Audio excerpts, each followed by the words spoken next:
everyone, welcome back to another video. And today, if you love the best quality, the best HDR format on our 4K Blu-rays, then today's video is going to be good for you. We're going to compare Dolby Vision versus HDR10. Now, before we get into this, we're going to get into firstly, what is HDR? What am I on about, James? What is Dolby Vision? What is HDR? Well, HDR is high dynamic range, and it enhances the contrast, color, and brightness beyond what standard video can offer. It's what makes the highlights pop and the shadows more detailed. Now, comparing Dolby Vision to HDR10, HDR10 is the base standard for all 4K Blu-rays. It is supported by every single 4K disc, player, as well as TV. It uses a 10-bit color and static metadata. This means the HDR settings are applied once for the whole movie. It's reliable and universal, but it doesn't adjust dynamically from scene to scene. Of course, Dolby Vision, on the other hand, is a more premium HDR format that can support up to 12-bit color depth, but it does use dynamic metadata, which adjusts the brightness, contrast, and color scene by scene, or even in some cases frame by frame. This allows for a more precise and better preservations of the filmmaker's intent. It's almost like the director is fine-tuning the picture in real time as we're watching the movie. Dolby Vision does have a competitor, on the other hand, and that competitor is called HDR10 Plus. It's Samsung and Amazon's answer to Dolby Vision. It is also dynamic, but it does stick to a 10-bit color depth, which is a standard that is used in most 4K formats. Like Dolby Vision, HDR10 Plus uses dynamic metadata, which optimizes that image throughout the movie. However, the difference with this is support is a little bit more limited. Dolby Vision is widely more supported on TVs such as LG, Sony, alongside 4K players such as Panasonic and newer models of Sony and LG's. Whereas HDR10 Plus, as I said, is created by Samsung, so it's supported mainly on Samsung TVs, as well as some Panasonic and Philips TV units. Support on disc players is much more limited. If your player or TV doesn't support the standard HDR10 Plus, then it will just go back to that standard HDR10, but that doesn't give you any of that dynamic learning as and when things go. And that is what we're going to do in this video today. We're comparing Dolby Vision, which does that dynamic learning and adjusting of the image throughout the movie, versus HDR10. So after comparing some of my movies in the collection and watching a few scenes from certain things, I have a few things to say. Dolby Vision for me came across a little bit warmer. When I'm actually in person, Dolby Vision comes across more natural. The images comes across more of a natural image. You've got the blue in like James Bond's eyes there are very blue. The image just looks a lot more natural, and as I say, warmer in the skin tones, in the environment that it's trying to map, and it's actually working really well. My initial view though is I was actually surprised at how different it was. It's not as night and day difference that I thought it was. When I go Blu-ray hunting, I'm always looking for movies, and I'm always looking for that Dolby Vision tag because I think it's a little bit better.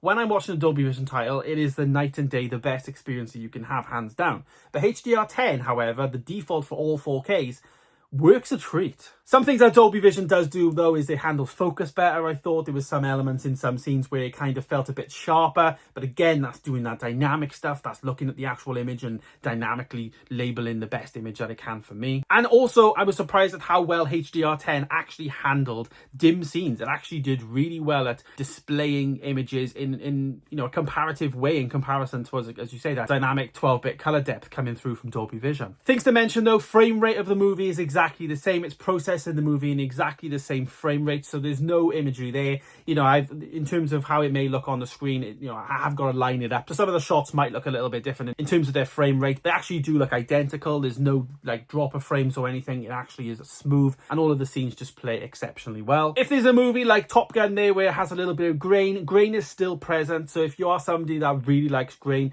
it doesn't hide away in terms of Dolby Vision, doesn't try and mask any and paint any of that grain away. It actually does still keep that grain prevalent, but not too over empowering. And when you're comparing it, it's very comparable. It's not like they're trying to, like I say, smooth it out or anything. It actually does stay true to that core image. I was really, really impressed to have a look at the Mandalorian stuff, because this is a new the season 3 version of the disc. It's actually come out on Dolby Vision now, so I was really intrigued to see the differences. And I gotta say, there's not much differences at all. HDR10 is an absolutely phenomenal format that comes as a standard on every single 4K. And as I say, if Dolby Vision's not present on any any 4K TV, it will always go back to HDR10 because HDR10 is a requirement for all 4Ks.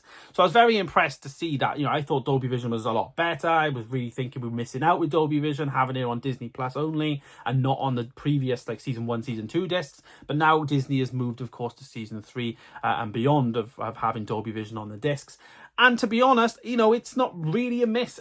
Dolby Vision is a nice to have. Yes, it's doing the logic and learning and trying to give us the best image that it can do, which is like the tech, I guess, behind it.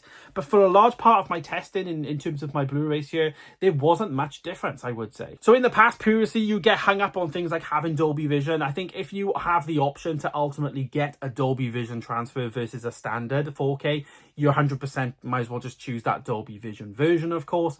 But it's not something that if in the future, you know, a studio decides to, you know, launch a new version of a film and we're going to now add Dolby Vision, yes, it will be a better image. And of course, it's like a technology enhancement that is enhancing that image as you are watching it frame by frame, as I've said. That is not going to revolutionize your experience with the film that you previously enjoyed before. I was pleasantly surprised by doing this video because, as I say, Dolby Vision is always something I call out. I've kind of created the slogan double Dolby whenever I'm looking and Blu-ray hunting. You know, it comes with both Dolby Atmos as well as Dolby Vision. And I've always kind of created that little saying because I've always thought like that brand Dolby is a nice premium brand. And yes, of course it is. Having that on this is a much better thing for me because my TV supports Dolby Vision, etc, etc. But ultimately, it's not the be all or end all. If you're somebody that doesn't have Dolby Vision and you're watching my videos and you don't have it and you think, oh, maybe James is having a better experience than me. Honestly, you're not. You're having a more or less identical experience. There is some situations where Dolby Vision does stand out. And you as the viewer can watch the clips that I've put in this video to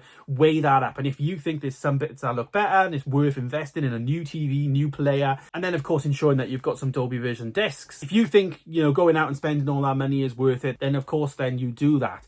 But if I was somebody now that I had to give up my Dolby Vision TV and just go back to, say, a 4K TV that just had HDR10, then yes, you know, it's not something that would be the end of the world for me. The gap as we go DVD to Blu-ray and Blu-ray to 4K and of course all these 4K HDR formats then on there and sound, there's not much gap there for me. You know, the biggest gap in stuff for me is probably sound. So ultimately, my findings from this, in my opinion, if you have Dolby Vision, you know, you have the best format, of course, and you are enjoying the best possible way to enjoy a 4K disc that supports, of course, Dolby Vision. But if you are somebody that doesn't have Dolby Vision, you can make up your mind based on the comparison shots there.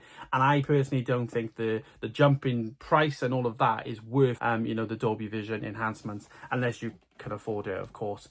You're definitely experiencing a good way. HDR10 is still a good format, and by watching a 4K rather than, of course, watching a standard HD 1080p Blu-ray. So there is my comparison of Dolby Vision versus HDR10. Do you have any thoughts on this? Let me know in the comments down below. Do you enjoy Dolby Vision? Do you just have standard 4K? Let me know down below. And of course, do you even have HDR10 Plus, which is the Amazon Samsung comparable of this? Let me know in the comments down below your thoughts on Dolby Vision versus HDR10. Thanks so much for watching, guys. Stay tuned for more videos coming soon. Of course, please do subscribe if you are new here, and I'll see you in the next one. Goodbye.